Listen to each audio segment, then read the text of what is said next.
Ladies and gentlemen and ladies, yes indeed, it is time for the monthly review.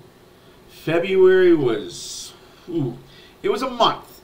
It was a month of ups, it was a month of downs, it was a month of winning, it was a month of losing, it was a month of good stretch, bad stretch, started out not so good, ended pretty damn well, and all the shit in between. We're gonna talk about it. The good, the bad, the downright ugly.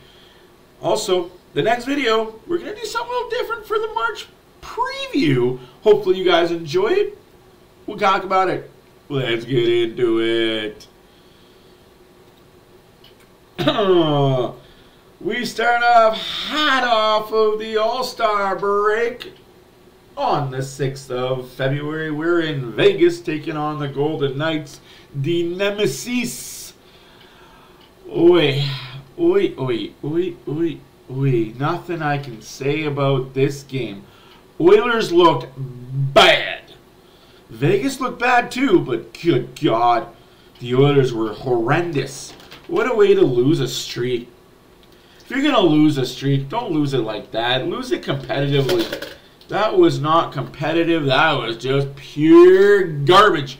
And there was a lot of pure garbage in this month. Let me tell you, Game 1, losing 3-1 streak is over. We cry about it a little bit. We think of it the way I see it. Don't be upset that it's gone. Be happy that it happened. How many teams in the league can say they've had a 16-game win streak? Only 3. Only 3. And only 2 since 1992. But we digress and we move on, right? We go on to February 9th. We are in Anaheim. Game 1 of a back-to-back. We know we're going to struggle for one of these games. Good thing we get the 5-2 victory over the lowly Ducks. Back in the win column. The hat-trick Kane by EV91 is the catalyst of this win, which, all intents and purposes, good on him. Picard looked good also in this game as well. We go on to the 10th in LA. That's a 4-0 loss. I got nothing good to say about this. Pouty Dowdy did his pouty best, and it worked this time. Foreshadowing. Nothing really good to say. It was Skinner's 100th game. It was Evander Kane's 900th game. Great milestones for both those great gentlemen. 100th game, not 100th start. That comes 2 starts later against St. Louis, I do believe. But yes, it is what it is. We go on to a homestand for 1 game. We're on the road for 3, at home for 1, on the road for 3, at home for 5. And it's even worse this in the month of March. I don't know what these people are thinking. We played Detroit on the 13th, 8-4 win, not even close. It was a slobber-knocker. Excuse me. The lose 1, win 1 continues though. So that is a worrisome thing. They're losing and then winning, losing and winning. We're not streaking in any means. I mean, we're not losing streaks, but we're not on a winning streak either. So, is this the new Oilers? Win 1, lose 1. Remember how I said stages? Yeah, this was part of stages. This was part of stage 4. Stage 3. Damn, that was a good stage. That was a pretty damn good stage. Stage 4, 5-3. It is what it is, right, folks? It is what it is. Anaheim, Detroit, games they should win. We move on. We're 2 days later, February 15th, at St. Louis. Oi. I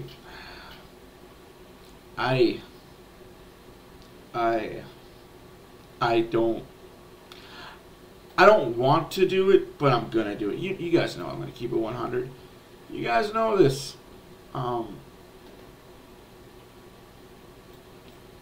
Penalty gate. Penalty gate, penalty gate, penalty gate, penalty gate, penalty gate, penalty gate. How the flying Frasadackle are you an NHL official and you let what happened in that game go? How are you a league and you let a referee be that biased? One team can't take 7 penalties in a row, and one team can't spend the entire half of a period on a PK unless you are blind, deaf, stupid, all of the above.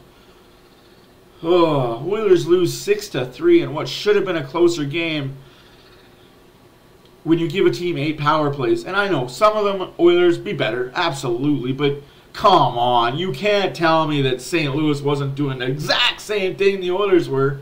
Oh, they were, just one team got away with it. Penalty gate, that's all I gotta say. Oilers lose. Also in that 8-4 victory, CC, sorry, I'm kind of backtracking here. CC gets .200, Bouchard gets assist 100, Connor McDavid gets assist 600 in his career. Whew.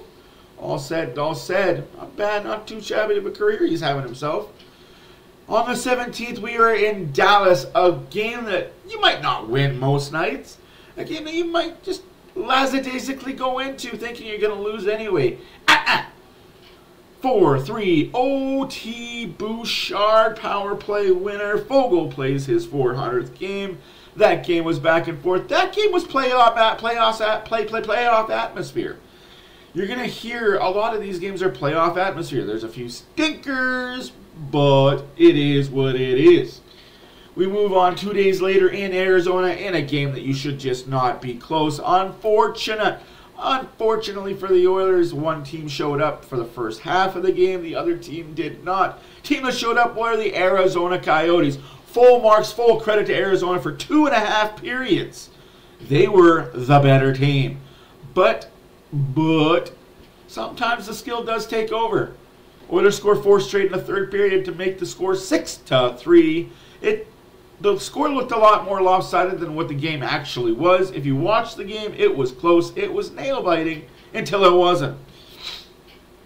Now, 2 nights later, we're back home for our home stretch. Abso-freaking-lutely. Boston beats us in overtime. Bruins are up 4. They were up 4 in this game. They were up big. They should have trounced. They should have mollywopped. They should have beat the pants off the Edmonton Oilers. They didn't. That shows you, shows me, shows us that this team isn't going to go quietly into the night. No, this team's got some fight in them. This team's got some dog in them when they want to. Problem is, when they want to. It's not all the time, and it's not even some of the time. It's, I'd say 60-40, they got the dog in them. They got to make that adjustment and make it 80-20, that the dog is in them 80% of the time. Playoffs are around the corner, baby. Time to turn up this shiznit and get this shit going. 2 nights later, we're playing against the Minnesota Wild. Oilers lose 4-2. Oilers played the Wild-style hockey. It does not work to play Wild-style hockey. You cannot fall into the trap that the Wild lays. They are a good defensive team. They are a good team that will attack when you turn the puck over and capitalize on your mistakes. That's what the Wild are. That's what they do. It's boring hockey. It's not fun to watch. You fall asleep watching it. But it is effective some of the time. They're not a playoff team, but I digress. The next night, can we just forget this game happened? The next night, the Oilers lose 6-3 to the Calgary Flames. The Flames kicked our asses. They kicked the Oilers' ass. It's about time the little sister does something against the big brother, right? It's about time the little redheaded stepchild got their victory. I mean, doesn't matter. They're not making the playoffs anyway. They traded away Tanev. They're going to trade away Hanifin. Markstrom's as good as gone. We see them again April 8th. I guarantee you, the Oilers are going to mollywop that Calgary Flame team. But this game, this night, the Flames win 6-3. They were better from puck drop to final whistle. There was no ebb and flow of this game. It was a straight up knockout from the opening. Ding, ding, ding. Oilers didn't show up. I felt bad for Skinner, but it is what it is. 2 nights later, we got the LA Kings. Ooh, baby, do we got the pouty touties. The pouty touties in full effect. Boy, I got a bone to pick with that little whiny child. Everybody says that Connor McDavid whines. Go watch a Kings game on the Kings broadcast and listen. Just listen to the hot mics about Doughty constantly using the F-bomb, swearing at officials, pretty much abusing an official. Gets away with it, though, because he's Doughty. Desharnais said one F-bomb one time to the ref. He got an extra 2-minute unsportsmanlike. Doughty in this game dropped 7 of them in a 30-second span, and the ref just skated away. Doughty didn't skate away. The ref skated away. Tucked his tail between his legs like a little boy because Pouty Doughty said so. Didn't matter, did it? 4-2 was the final score. Felt good. That was a must-win. I don't use those 2 words very lightly. That was a must-win. Had the LA Kings won that game, they would have been in 6th place in the conference, 3rd place in the Pacific, and we, the Edmonton Oilers, would have been trailing the LA Kings in the standings today. As it sits, that's not the case. No, sir. No, sir. The Oilers are now 1 point behind the Vegas Golden Knights and 3 points clear of the LA Kings. Imagine what 1 win does for the Oilers. Moving on to the final game of the month. It was against the St. Louis Blues, the team that gave us the 6-3 penalty gate. We get the 3-2 final laugh of the month in overtime. That was the game of the month for me. That was the playoffs. That was awesome. I was there. I enjoyed it with my 9-year-old son. Wow, what a game. And then look what happens when you don't get 9 power plays. Look what happens when you don't get 7 power plays in a row. Look what happens when you don't spend the whole 3rd period in the penalty box. You actually play 5-on-5 hockey where the Oilers were the better team the entire night. The Oilers were the better team. Now, we move on. Overall, the Oilers were 6-5-1 in the month, 3-2-1 at home, 3-3 away. They were .500. I said they were going to go 8-4. BW said they were going to go 8-4. Sometimes we get it right, sometimes we get it wrong, but that's okay. We had them beating Vegas, which they didn't. We both had them beating Anaheim, which they did. We both had them losing to LA, which they did. We both had them beating Detroit, which they did. I had them beating St. Louis, which they didn't. BW was correct on that. We both had them losing to Dallas. We both had them beating Arizona. I had them losing to Boston. He had them beating Boston. I was right on that. I hate to say I was right about a loss, but it happens. I thought they were going to beat Minnesota. I thought they were going to lose to Minnesota. He thought they were going to win.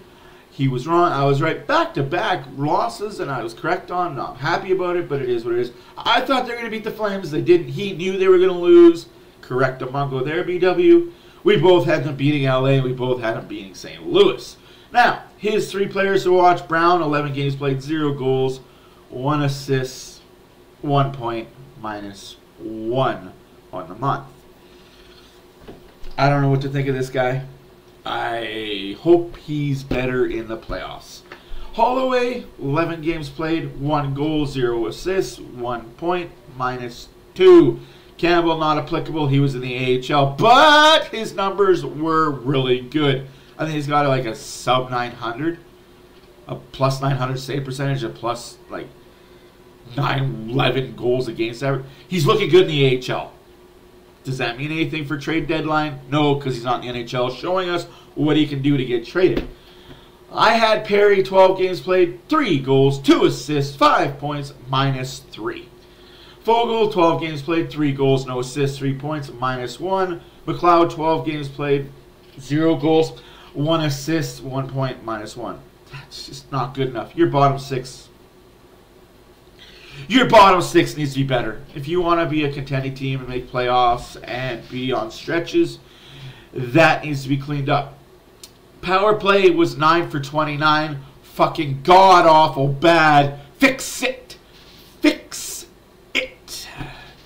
PK, on the other hand, turned it around after the bad start. They ended up being 24 for 37. That's pretty good. Pretty good. Pretty good. I think they letting in 13 goals? That's pretty damn good. Considering one game they had 8 penalties called against them. It is what it is. But we move on to March. It starts tomorrow when the Seattle Kraken host the Edmonton Oilers. Is this a preview of what trades could be? Is this a preview of things to come? Let me know in the comments what you thought of this video. My name is Matt, as always, and Oilers After Dark. Don't forget to hit the subscribe button. Hit the like button. We will see you in the next one. We're live at 2 p.m. on the 2nd of March from Seattle, Saturday, which is fun.